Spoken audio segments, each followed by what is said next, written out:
Assalamualaikum guys, nama aku Amar. Tahukah teman-teman, ketika kita batuk, ada ribuan virus bertebaran. Namun hal ini bisa dicegah. Salah satunya dengan etika batuk.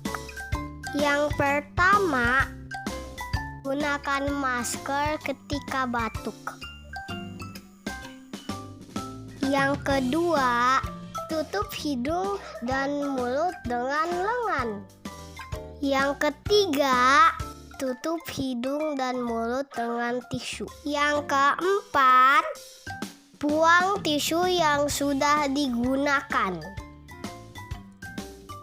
Yang kelima, cuci tangan pakai sabun dan air mengalir.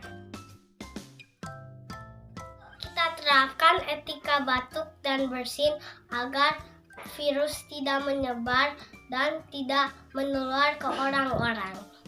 Biasakan hidup sehat dari diri sendiri, keluarga, dan lingkungan. Sampai ketemu teman-teman, semoga bermanfaat.